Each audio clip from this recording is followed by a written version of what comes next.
નમસ્તે, જય માતાજી। વિમાનમાં ચડવા માટેનો બોર્ડિંગ પાસ મારા હાથમાં હતો અને ગેટ પાસેની ઘડિયાળ જાણે ઝડપથી ચાલી રહી હતી। સામેની સ્ક્રીન પર લાલ અક્ષરોમાં લાસ્ટ કોલ ઝળહળી રહ્યો હતો અને એક અવાજ વારંવાર જાહેરાત કરી રહ્યો હતો, કૃપા કરીને મુસાફરો તાત્કાલિક બોર્ડિંગ માટે આવે। મારા ગળામાં ભરાયેલો ડર હું મારી જાતથી છુપાવી રહી હતી। મારી વૃદ્ધ માતા શાંતિ હોસ્પિટલમાં હતી। સવારે ડૉક્ટરનો ફોન આવ્યો હતો, કમલાજી, તબિયત નબળી છે, તમે જલ્દી આવી જાઓ। હું બસ એ જ એક લાઇનના સહારે મારા પગને ચલાવતી અહીં સુધી આવી હતી। દવાની પાવતી, માની જૂની શાલ અને થોડો સૂકો નાસ્તો બધું મારા બેગમાં હતું। દિલમાં બસ એક જ વાત હતી કે હું મોડું ન કરી શકું। ત્યારે જ મારો ફોન ધ્રુજી ઉઠ્યો। સ્ક્રીન પર મારી દીકરી પાયલનું નામ દેખાયું। મેં તરત જ ફોન ઉઠાવી લીધો, કારણ કે માની બીમારી કરતાં પણ મોટો ડર હોય છે કે બાળકના તૂટેલા અવાજનો। માં સામેથી બસ આટલું જ નીકળ્યું, પછી ડૂસકા, જાણે કોઈ બાળક અંધારા રૂમમાં એકલું રહી ગયું હોય। મેં બેગ જોરથી પકડી। પાયલ, બેટા, શ્વાસ લે, ધીમેથી બોલ, શું થયું? તે થોડીક સેકન્ડ બોલી જ ન શકી, બસ રડતી રહી। આસપાસ લોકો ચાલી રહ્યા હતા, કોઈના હાથમાં કોફી હતી, કોઈની પાસે ટોલી, બધાના ચહેરા પોતાના કામમાં વ્યસ્ત હતા, પણ મારા માટે જાણે આખું એરપોર્ટ દૂર જતું રહ્યું હતું। મારા કાન ફક્ત મારી દીકરીનો અવાજ સાંભળી રહ્યા હતો, માં, રોહન, તે। પાયલે હિંચકી લીધી। તે જતો રહ્યો। તેણે કહ્યું કે હવે આ સંબંધ નહીં ચાલે। બસ પોતાનો બેગ ઉઠાવ્યો અને દરવાજો બંધ કરીને નીકળી ગયો। મારા પગ નીચેથી જાણે જમીન સરકી ગઈ। મારી આંગળીઓ ઠંડી પડી ગઈ। એક તરફ માનો શ્વાસ અને બીજી તરફ દીકરીનું ઘર તૂટવું। હું એક જ પળમાં બે દિશાઓમાં ખેંચાઈ રહી હતી। મેં મારી જાતને સંભાળી। બેટા, તું અત્યારે ક્યાં છે? ઘરમાં છે ને? દરવાજો લોક છે? હા માં, હું અંદર છું। તેના અવાજમાં ડર હતો, પણ મને સમજાતું નથી કે આ બધું આટલું જલ્દી કેવી રીતે થયું। ગઈ રાત સુધી તો અમે વાત કરી રહ્યા હતા। મેં આંખો બંધ કરી અને ધીમેથી કહ્યું, હવે તું રડવાનું થોડું રોક, પાણી પી અને સાંભળ। કોઈને અંદર આવવા ન દેતી જ્યાં સુધી તું મને બરાબર ન જણાવી દે। સામેથી હળવો અવાજ આવ્યો, જાણે તે ગ્લાસ ઉઠાવીને પાણી પી રહી હોય। પછી તે બોલી, માં, માત્ર રોહન જ નહીં, કંઈક બીજું પણ છે। મારા મોંમાંથી બસ એટલું જ નીકળ્યું, શું? આજે સવારે તેણે મારી પાસે એક કાગળ પર સહી કરાવી હતી, પાયલે ગભરાઈને કહ્યું। મેં પૂછ્યું કે આ શું છે? તો તે બોલ્યો કે બસ ઘરના કામનો છે, બેંકની ફોર્માલિટી છે। માં, મેં ધ્યાનથી વાંચ્યું નહીં, બસ સહી કરી દીધી। મારું હૃદય જોરથી ધડક્યું। કાગળ ક્યાં છે? ટેબલ પર। અને હમણાં જ્યારે તે ગયો તો મને એક બીજો કાગળ મળ્યો, કબાટની અંદર રાખેલો હતો। તેના પર કેટલાક નંબર છે, કેટલાક શબ્દો છે, મને સમજાતું નથી, પણ તે ડરામણો લાગે છે। માં, મેં ગેટ તરફ જોયું। સ્ટાફ હાથમાં લિસ્ટ લઈને ઊભો હતો। લોકો લાઇનમાં લાગી રહ્યા હતા। લાસ્ટ કોલનો અવાજ ફરી આવ્યો। મારા હાથમાં બોર્ડિંગ પાસ હતો, પણ મારી સામે મારી દીકરીનું ધ્રુજતું ભવિષ્ય હતું। પાયલ, મેં મારા અવાજને કડક અને નરમ બંને બનાવ્યો। તું એક કામ કર, એ કાગળનો ફોટો ખેંચીને અત્યારે જ મોકલ અને નીલમને બોલાવી લે। પાડોશવાળી નીલમ, એ જ હંમેશા મદદ કરે છે। નીલમ આંટી, પાયલે કહ્યું, ઠીક છે, હું બોલાવું છું। પછી તે અચાનક ધીમા સ્વરે બોલી, માં, એક બીજી વાત છે જે સૌથી વધુ ડરાવે છે। મેં શ્વાસ રોક્યો। બોલ। પાયલે જાણે શબ્દો ચાવીને કાઢ્યા। મેં રોહનને ગઈ રાત્રે ફોન પર વાત કરતા સાંભળ્યો હતો। તે બહુ ધીમે બોલી રહ્યો હતો, જાણે કોઈ સાંભળી ન લે, અને તેણે એક નામ લીધું હતું। મારા અંદર એક જૂની ઘંટડી વાગી ગઈ। ક્યું નામ? સામે થોડી વાર ખામોશી રહી, પછી પાયલ બોલી, કિશોર। મારા હાથમાંથી બોર્ડિંગ પાસ લગભગ પડી જ ગયો। મારી આંખો ફાટી રહી ગઈ, શરીરમાં જાણે વીજળી દોડી ગઈ। એ નામ મારા ઘરની દિવાલોમાં દફન એક જૂની વાત હતી। એવું નામ જેને અમે વર્ષોથી મોં પર નહોતું લાવ્યું। એવું નામ જેને સાંભળતા જ મારા મગજમાં જૂના કાગળો, જૂના ઝઘડા અને એક બંધ રૂમની હવા બધું જાગી ગયું। કિશોર, મારો અવાજ સુકાઈ ગયો। પાયલ, તું ચોક્કસ કહી રહી છે? હા માં, તે રડતા રડતા બોલી। તેણે કહ્યું હતું, કિશોરજી, બધું એવું જ થશે જેવું તમે જણાવ્યું। માં, આ કોણ છે? રોહન તેને જી કેમ કહી રહ્યો હતો। અને રોહન તો મારી સામે ક્યારેય આટલી ડરીને વાત નથી કરતો। મારા કાનમાં એરપોર્ટનો ઘોંઘાટ હતો, પણ અંદર બધું શાંત થઈ ગયું, બહુ જ અજીબ શાંતિ, જાણે કોઈ મોટો ખતરો સામે આવીને ઊભો થઈ જાય અને શરીર થોડીક સેકન્ડ માટે જામ થઈ જાય। મેં તે જ પળે મારો બેગ નીચે મૂક્યો અને ગેટથી એક પગલું પાછળ હટી લીધું। મારી સામે હવે માત્ર બે રસ્તા નહોતા, મા પાસે જવું અને દીકરીને સંભાળવી। હવે એક ત્રીજો રસ્તો પણ હતો, આ નામનું સત્ય શોધવું, કારણ કે જો કિશોર આજે પાછો આવ્યો હતો તો આ માત્ર લગ્નનું તૂટવું નહોતું, આ કોઈની ચાલ પણ હોઈ શકે છે। મેં પાયલને કહ્યું, બેટા, ધ્યાનથી સાંભળ, તું અત્યારે એકલી નથી। ફોન કાપતી નહીં, નીલમને બોલાવ, ફોટો મોકલ, અને કોઈના કહેવાથી કોઈ સહી ફરીથી નહીં કરે, સમજી? સમજી ગઈ માં. મેં ઊંડો શ્વાસ લીધો અને કોઈને કીધા વિના એરલાઇન સ્ટાફ તરફ ફરી, પણ મારું મગજ એક જ વાત પકડીને બેઠું હતું. કિશોરનું નામ આટલા વર્ષો પછી બરાબર આજ વખતે કેમ? મારું હૃદય જોર જોરથી ધડકી રહ્યું હતું. કિશોર નામ મારા કાનમાં વારંવાર ગુંજી રહ્યું હતું, જાણે કોઈએ જૂના દરવાજા પર જોરથી દસ્તક આપી દીધી હોય. મેં મારી જાતને સંભાળી. હું રડી નહોતી શકતી, અત્યારે નહીં. એરપોર્ટની ઠંડી હવા મારા ચહેરા પર લાગી રહી હતી, પણ અંદરથી હું ગરમ થઈ રહી હતી, ગુસ્સાથી અને ડરથી. મેં પાયલને કહ્યું, બેટા, ફોન સ્પીકર પર રાખ અને તારો હાથ ધ્રુજવા ન દેતી. સૌથી પહેલાં દરવાજો બંધ, પછી નીલમને બોલાવ. પાયલે ધીમેથી કહ્યું, હું અત્યારે કોલ કરી રહી છું. મેં ઝડપથી અહીં તહીં જોયું. લોકો લાઇનમાં હતા. સ્ટાફ બોર્ડિંગ તરફ ઇશારો કરી રહ્યો હતો. મારી ફ્લાઇટનો છેલ્લો કોલ ચાલી રહ્યો હતો. પણ હું જાણતી હતી કે જો મેં અત્યારે આંખ બંધ કરીને વિમાન પકડી લીધું તો મારી દીકરી કોઈ ઝાડમાં એકલી ફસાઈ શકે છે. હું થોડા પગલાં પાછળ હટીને એક ખૂણામાં ગઈ જ્યાં ઘોઘાટ થોડો ઓછો હતો. પછી મેં તરત વકીલ મધુને કોલ કર્યો. મધુ, મારો અવાજ ધીમો હતો પણ સ્પષ્ટ. મને તારી મદદ જોઈએ છે અત્યારે, આજ વખતે. સામેથી મધુએ મોડું કર્યા વિના કહ્યું, કમલાજી, શું થયું? મેં ઝડપથી જણાવ્યું. પાયલની હાલત, રોહનનું જવું, કાગળો પરની સહી અને તે નામ કિશોર. ફોનના તે છેડે થોડીક સેકન્ડ શાંતિ રહી. પછી મધુનો અવાજ બદલાઈ ગયો, થોડો ગંભીર. કમલાજી, તેણે કહ્યું, તમે આ નામ આટલા વર્ષો પછી કેમ સાંભળ્યું? પાયલે પોતે સાંભળ્યું, મેં કહ્યું, અને રોહને તેને જી કહ્યું. મધુએ ધીમા સ્વરે કહ્યું, તમે અત્યારે જે પણ કરો, પાયલને એકલી ન છોડશો. તેને કહો કે કોઈ પણ હાલતમાં કોઈ નવા કાગળ પર સહી ન કરે, અને જે કાગળ છે તેના ફોટા અત્યારે જ મોકલી દે. હું જોઉં છું. મેં ઠીક છે કહીને ફોન કાપ્યો. પછી એરલાઇન કાઉન્ટર તરફ ચાલી ગઈ. મારા પગ ઝડપી હતા પણ મગજ દોડી રહ્યું હતું. કાઉન્ટર પર મેં બસ એટલું કહ્યું, મારી ઇમરજન્સી છે, મારે ફ્લાઇટ બદલવી છે. સ્ટાફે નિયમ કાયદાની વાતો કરી, પણ મારી આંખો તેના ચહેરા પર નહોતી. મારા મગજમાં બસ એક તસવીર હતી, પાયલ એકલી રડતી અને કોઈનો દરવાજો ખખડાવવો. કોઈક રીતે મારી ફ્લાઇટની વાત આગળ પાછળ થઈ શકી. હું બોર્ડિંગ ગેટથી હટી ગઈ. મારા હાથમાં બોર્ડિંગ પાસ હજી પણ હતો, પણ હું તેને એવી રીતે પકડી રહી હતી જાણે તે કોઈ ખોટો નિર્ણય હોય. મેં ફરી પાયલને કોલ પર પકડી. નીલમ આવી ગઈ. સામેથી પાયલે કહ્યું, હા માં, તે અત્યારે મારી પાસે બેઠી છે.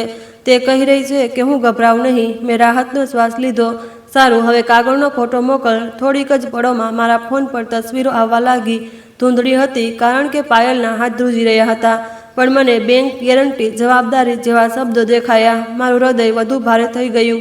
મેં મધુને તરત જ એ જ ફોટો ફોરવર્ડ કરી દીધો. પછી મેં પાયલને પૂછ્યું, રોહને જતાં જતાં શું કહ્યું? કોઈ ધમકી, કોઈ વાત? પાયલે નાક લૂછતા કહ્યું, તેણે બસ એટલું કહ્યું, હવે આ બધું મારા બસતું નથી. જે થવાનું છે તે કિશોરજી જોઈ લેશે. માં, આ બોલીને તે જતો રહ્યો. મારા માથામાં જોરદાર ઝટકો લાગ્યો. જોઈ લેશે, જાણે કોઈ રમત પહેલેથી નક્કી હોય, જાણે રોહન માત્ર એક મોહરું હોય. નીલમે પાયલની પાછળથી ધીમેથી કહ્યું, કમલાજી, હું એક વાત કહું. છેલ્લા 2 દિવસથી નીચે એક માણસ ફરી રહ્યો હતો.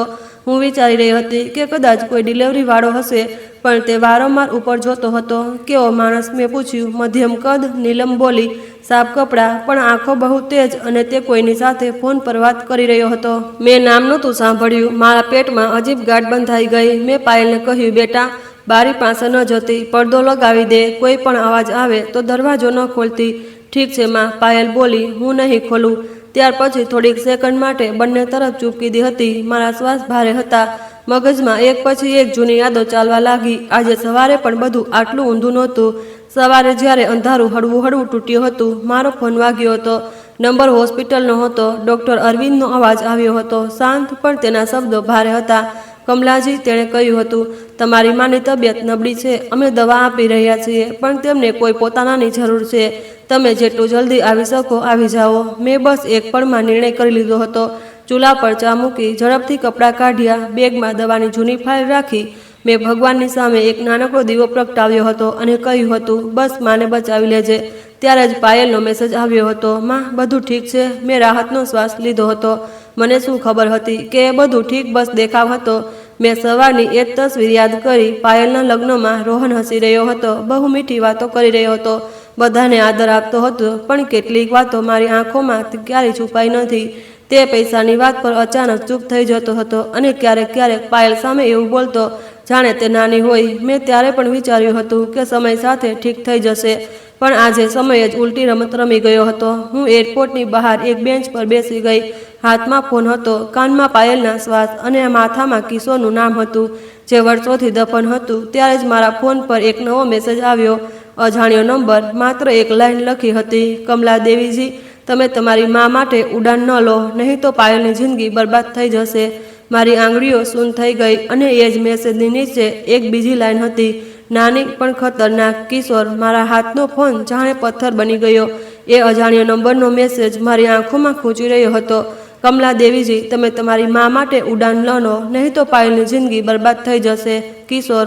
મેં એકવાર ફરી વાંચ્યું, પછી ત્રીજી વાર. મારા અંદર કંઈક તૂટી પણ રહ્યું હતું અને કંઈક જાગી પણ રહ્યું હતું.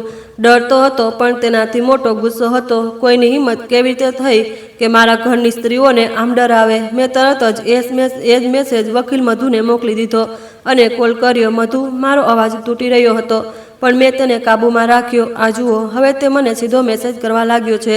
સામેથી મધુનો શ્વાસ ભારે થયો. કમલાજી, તમે જવાબ ન આપશો, એક શબ્દ પણ નહીં. આ ડરાવીને તમને ખોટું પગલું ભરાવવા માંગે છે. સ્ક્રીનશોટ સંભાળીને રાખો, નંબર પણ. હું હમણાં જોઉં છું કે કોના નામે છે, ક્યાંથી છે. મેં મારા હોઠ દબાવી દીધા, પણ તે મારા માનું નામ પણ જાણે છે અને પાયલનું પણ. તે અમારા વચ્ચે કેવી રીતે ઘૂસી ગયો? એટલા માટે મધુએ કહ્યું, આપણે આજથી નિયમ બનાવવો પડશે. કોઈ એકલું નહીં રહે, કોઈ દરવાજો નહીં ખોલે અને કોઈ કાગળ સમજ્યા વિના સહી નહીં કરે. મેં ધીમેથી હા કહ્યું. પછી મેં પાયલને કોલ પર લીધી. પાયલ, મેં કહ્યું, મને એક મેસેજ આવ્યો છે, તું ડરતી નહીં. નીલમ તારી પાસે છે ને? હામાં. પાયલનો અવાજ તૂટેલો હતો, પણ મારું માથું ફરી રહ્યું છે. મને સમજાતું નથી કે આ મારી સાથે કેમ થઈ રહ્યું છે. મેં નરમાશથી કહ્યું, બેટા, અત્યારે તું માત્ર એક કામ કર, તારા ઘરને સુરક્ષિત રાખ. પડદા બંધ, દરવાજો લોક, અને કોઈ અવાજ આવે તો પણ ન ખોલતી. નીલમનો અવાજ પાછળથી આવ્યો, કમલાજી, ચિંતા ન કરો, હું અહીં જ છું. હું કોઈને અંદર નહીં આવવા દઉં. મેં રાહતનો શ્વાસ લીધો. પછી મેં ડૉક્ટર અરવિંદને કોલ કર્યો, હોસ્પિટલવાળા જે માની દેખભાળ કરી રહ્યા હતા. ડૉક્ટર સાહેબ, મેં કહ્યું, હું એરપોર્ટથી નીકળી ગઈ છું. ઘરની ઇમરજન્સી છે, હું થોડી મોડી પડીશ. માં કેમ છે? ડૉક્ટર અરવિંદ થોડીવાર ચૂપ રહ્યા, પછી બોલ્યા, કમલાજી, તમારા માં બહુ નબળા છે, પણ અત્યારે સ્થિર છે. પણ એક વાત, આજે સવારે એક માણસ આવ્યો હતો, બહુ સવાલ કરી રહ્યો હતો. તેણે કહ્યું કે તે પરિવારમાંથી છે. મારા શરીરમાં જાણે ઠંડી દોડી ગઈ. કોણ માણસ? હું નામ નથી જાણતો, ડૉક્ટરે કહ્યું, પણ તેણે તમારા મા વિશે બહુ અંગત વાતો પૂછી. પછી તેણે કહ્યું, હું પછી આવીશ. કમલાજી, તમે જલ્દી આવજો. મેં ફોન ધીમેથી નીચે મૂક્યો. મારા મગજમાં એક જ વાત ઘૂમી રહી હતી, આ માણસ માત્ર પાયલ પાસે નથી, આ માણસ મારા માની આસપાસ પણ ફરી રહ્યો છે. મેં તેજ પડે નિર્ણય કરી લીધો. પહેલાં હું પાયલ પાસે જઈશ, કારણ કે જો પાયલ તૂટી ગઈ તો હું મા પાસે પહોંચીને પણ કંઈ કરી શકીશ નહીં, અને જો પાયલને કોઈ ખોટા કાગળમાં ફસાવી ગયું તો તેનું આખું જીવન ભારે થઈ જશે. મેં ટેક્સી લીધી અને ડ્રાઈવરને કહ્યું, ભૈયા, બસ જલ્દી ચાલો. ટેક્સી શહેર તરફ દોડી રહી હતી. બહાર લોકો પોતાના કામમાં હતા. કોઈ દુકાન ખોલી રહ્યું હતું, કોઈ બાળકોનો બેગ લટકાવી રહ્યું હતું. દુનિયા ચાલી રહી હતી જાણે બધું સામાન્ય હોય, પણ મારા માટે આજે બધું અસામાન્ય હતું. મારા હાથમાં ફોન હતો અને મારા મગજમાં વર્ષો જૂની યાદો. કિશોર, આ નામ મેં બહુ વર્ષો પહેલાં સાંભળ્યું હતું. ત્યારે હું નવી વહુ હતી. મારા ઘરમાં શાંતિ હતી. પછી એક દિવસ આ જ નામ આવ્યું હતું અને ઘરમાં ઝઘડા શરૂ થઈ ગયા હતા. માં ચૂપ થઈ ગઈ હતી અને હું ત્યારે સમજી નહોતી શકી કે મોટા લોકો કેટલી વાતો બાળકોથી કેમ છુપાવે છે. આજે એ જ નામ મારી સામે પાછું ઊભું હતું.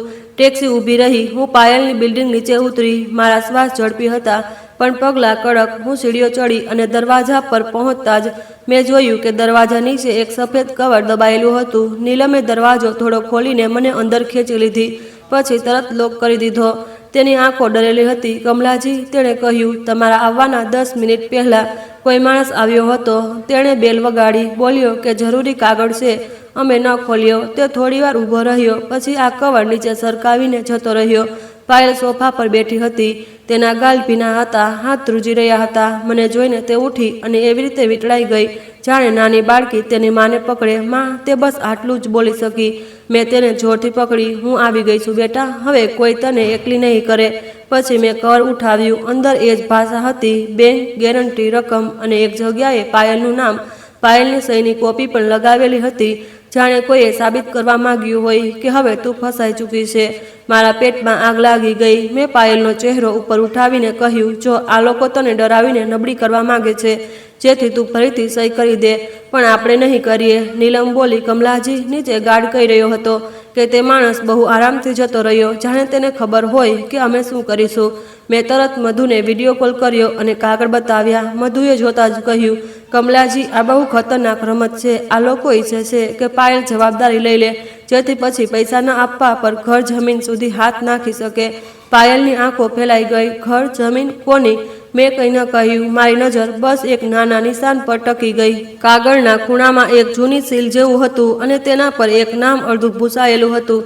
પણ મને સ્પષ્ટ દેખાઈ ગયું. કિશોર. મારા હાથ આપોઆપ ધ્રુજી ગયા, કારણ કે આ સીલ મેં પહેલાં પણ જોઈ લીધી હતી. બહુ વર્ષો પહેલાં માના જૂના કાગળો પર મારા કાનમાં મધુનો અવાજ આવી રહ્યો હતો. પણ મગજમાં એક જ વાત હતી, આ માણસ અમારા ઘરનો રસ્તો પહેલેથી જાણે છે. ત્યારે જ મારો ફોન ફરી વાગ્યો. આ વખતે હોસ્પિટલનો નંબર હતો. મેં ઝડપથી ઉઠાવ્યો. હા, સામેથી ડૉક્ટર અરવિંદનો અવાજ પહેલાં કરતાં વધુ ઝડપી હતો. કમલાજી, તમારા માના વોર્ડમાં એક માણસ ફરી આવ્યો હતો. તેણે કહ્યું કે તે તમારા માનો જૂનો જાણકાર છે અને તમારા માએ તેનું નામ સાંભળીને તમને બોલાવવાનું કહ્યું. મારા મોંમાંથી બસ એક શબ્દ નીકળ્યો, બહુ ધીમો, કિશોર. ડૉક્ટરની વાત સાંભળતા જ મારા પેટમાં અજીબ ખાલીપો થઈ ગયો, જાણે કોઈએ હવા ખેંચી લીધી હોય. કમલાજી, તમારા માએ તેનું નામ સાંભળીને તમને બોલાવવાનું કહ્યું. મેં ફોન કાનથી હટાવીને એક પળ પાયલને જોઈ. તે સોફા પર સંકોચાઈને બેઠી હતી, આંખો લાલ, ચહેરા પર ડર.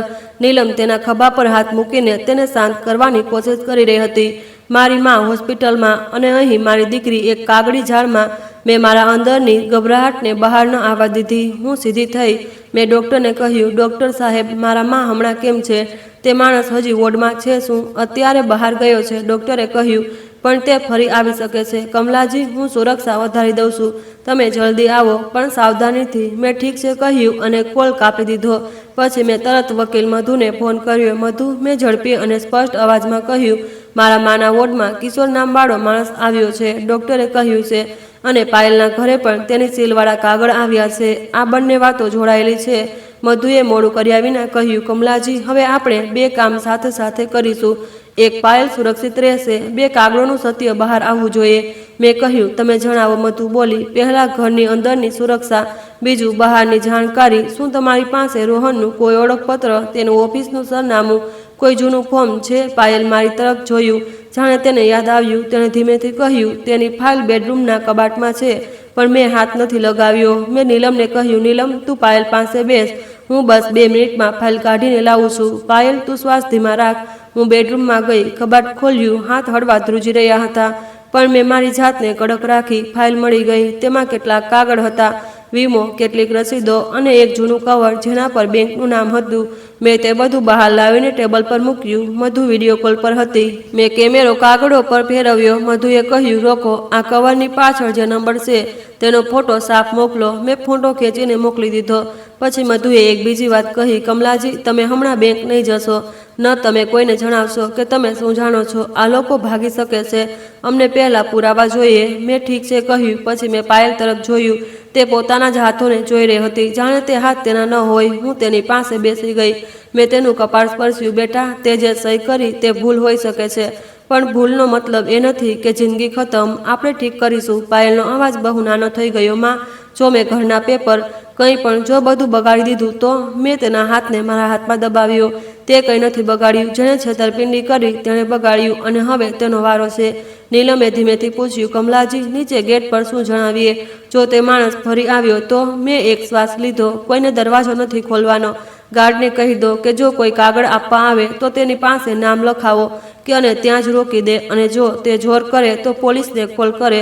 નીલમે માથું હલાવ્યું. ઠીક છે. થોડીક સેકન્ડ માટે માહોલ થોડો શાંત થયો.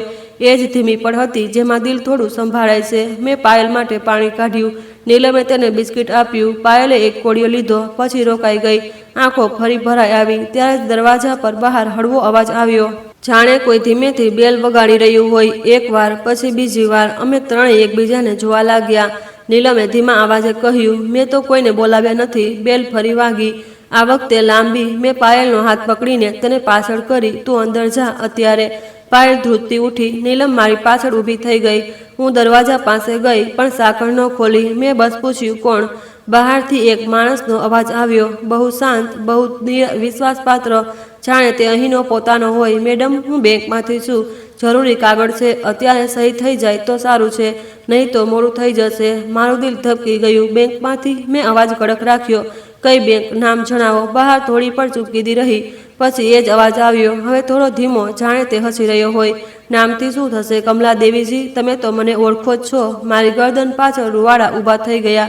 તેણે મારું નામ એવી રીતે બોલ્યું જાણે તે મારા ઘરની જૂની દિવાલોને જાણતો હોય. મેં દરવાજાના આંખવાળા છિદ્રમાંથી જોવાની કોશિશ કરી, પણ બહાર કોઈ ચહેરો સ્પષ્ટ ન દેખાયો, બસ એક પડછાયો. પછી તે બોલ્યો, દરવાજો ખોલો, માત્ર 2 સહી છે, ત્યાર પછી તમારી દીકરી ચેનથી સૂઈ શકશે, અને આ તમારા મા પણ.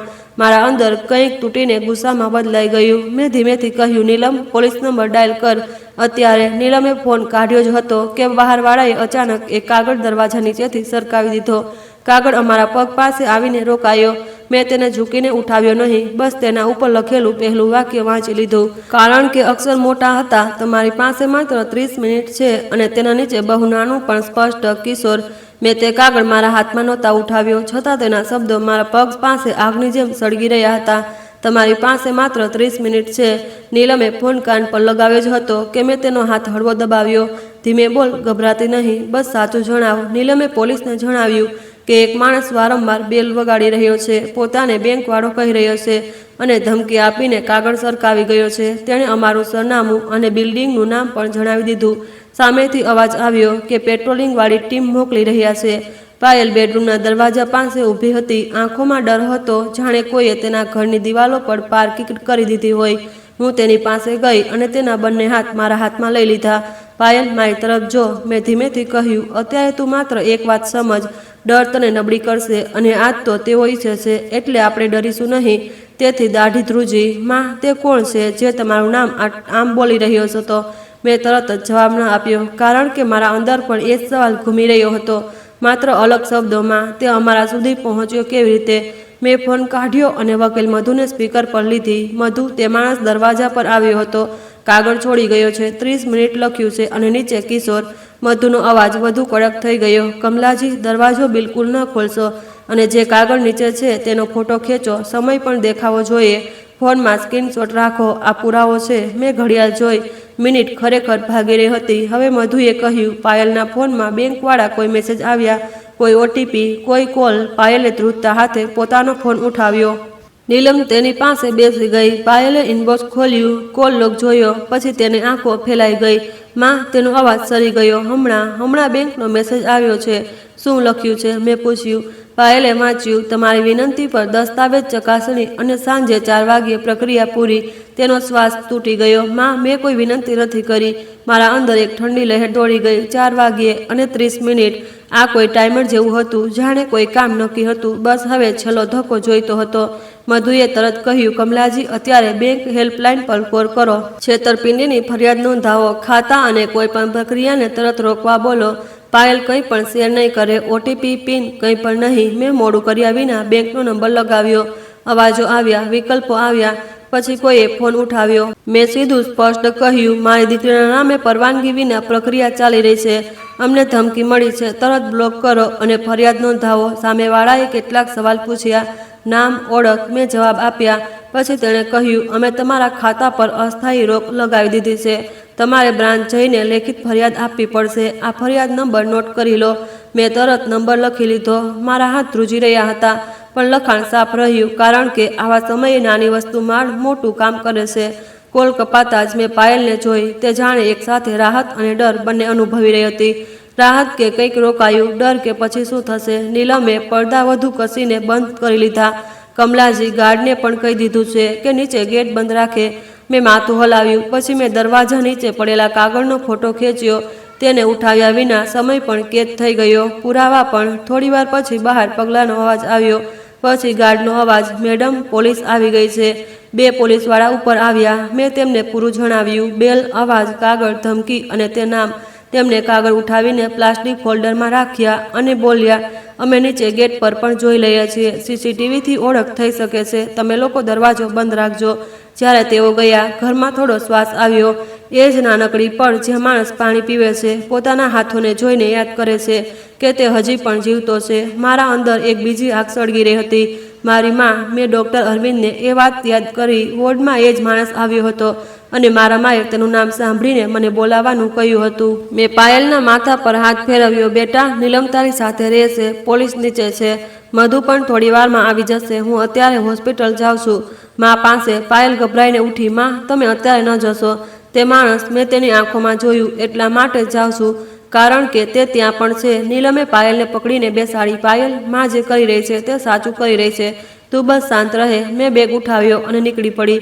રસ્તામાં મારી આંગળીઓ વારંવાર ફોન પર જઈ રહી હતી. ક્યાંક કોઈ નવો મેસેજ ન આવી જાય, ક્યાંક કોઈ નવી ધમકી ન આવી જાય. હોસ્પિટલ પહોંચતા જ મારા નાકમાં દવાની તીવ્ર ગંધ લાગી. મશીનોની બીપ, ધીમી વાતો અને સફેદ રોશની. હું સીધી માના વોર્ડમાં ગઈ. શાંતિમાં પલંગ પર હતી. ચહેરો પીળો, હાથમાં સોય લગાવેલી હતી, પણ આંખો હજી પણ ઓળખતી હતી. મેં તેમનો હાથ પકડ્યો. માં, હું આવી ગઈ. તેમણે મારી તરફ જોયું, જાણે બહુ દૂરથી પાછી ફરી રહી હોઉં. પછી હું બહુ ધીમેથી બોલ્યા, કમલા. તે તેનું નામ સાંભળી લીધું. મારું ગળું ભરાઈ આવ્યું. હા માં, કિશોર. માની આંખોમાં ડર નહોતો, અજીબ વાત હતી.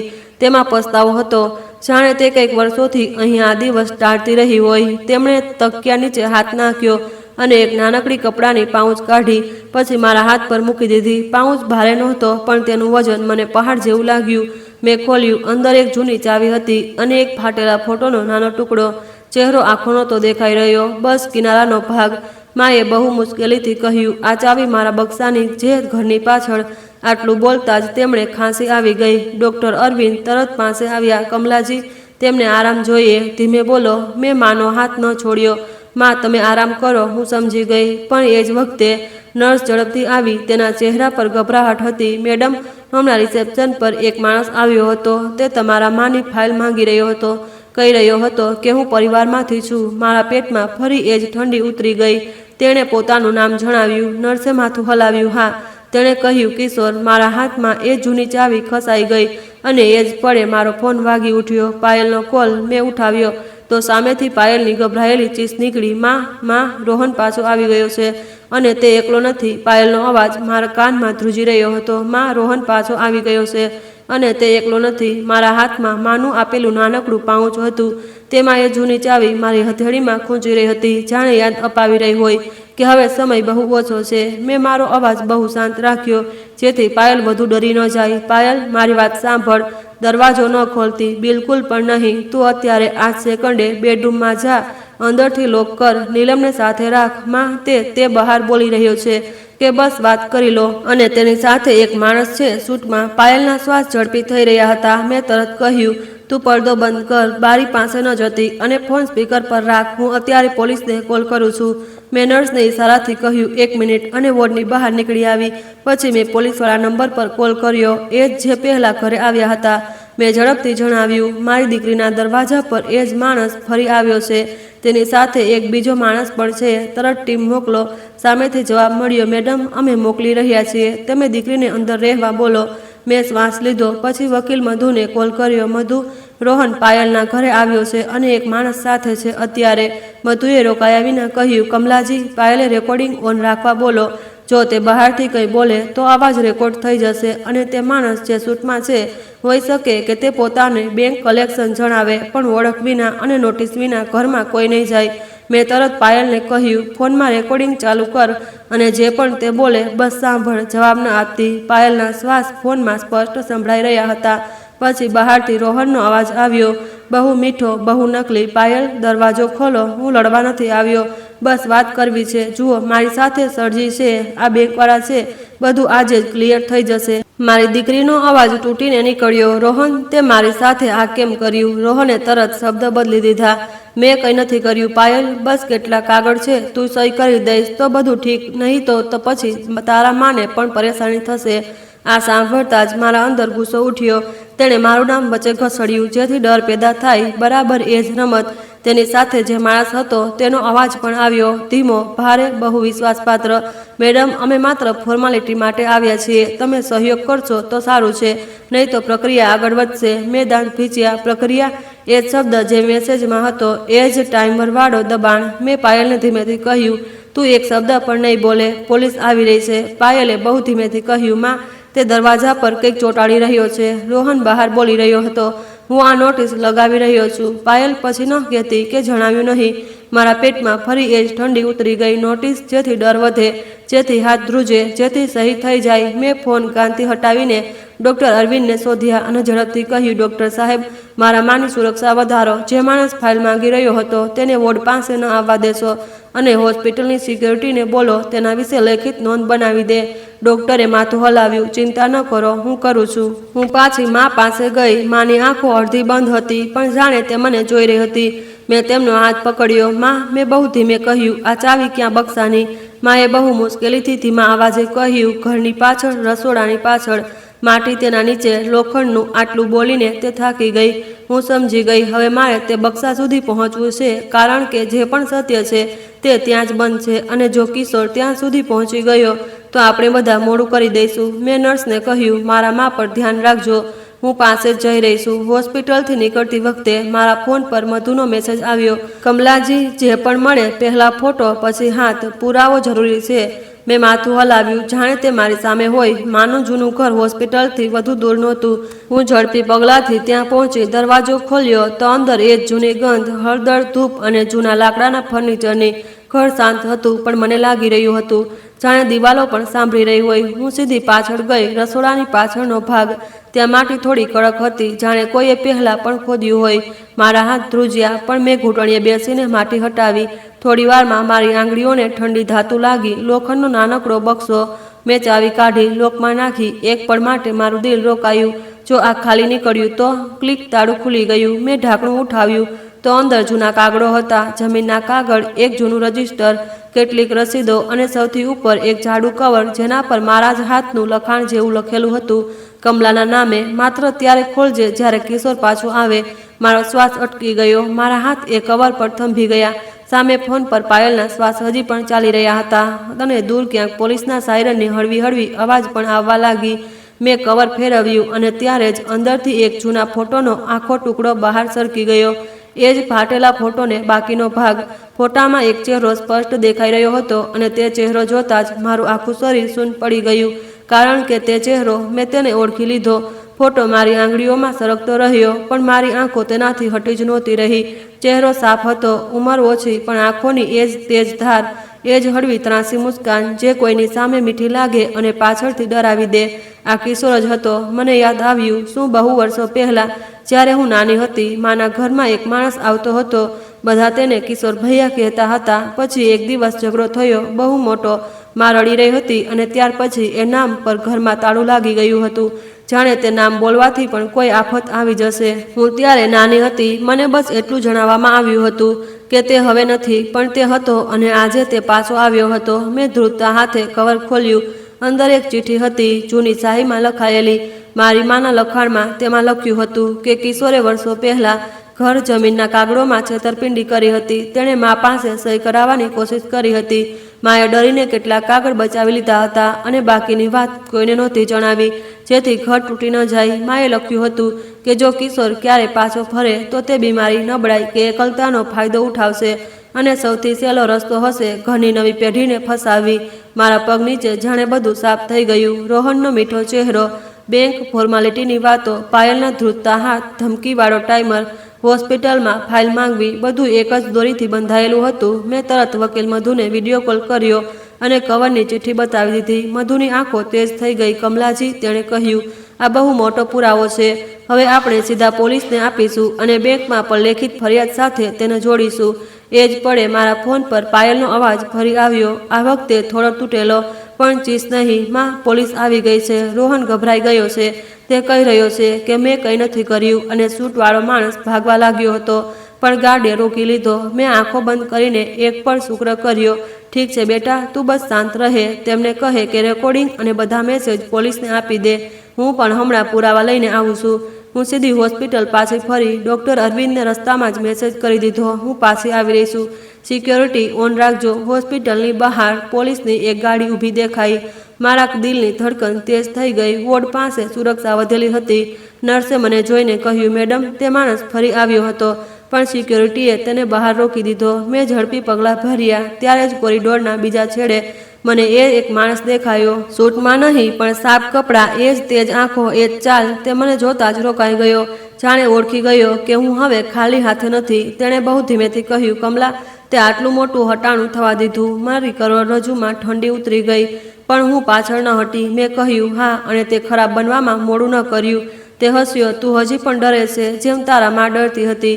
મેં એક ડગલું આગળ વધીને કહ્યું, હવે નહીં. પાછળથી પોલીસનો અવાજ આવ્યો, સર, અહીં જ રોકાવો.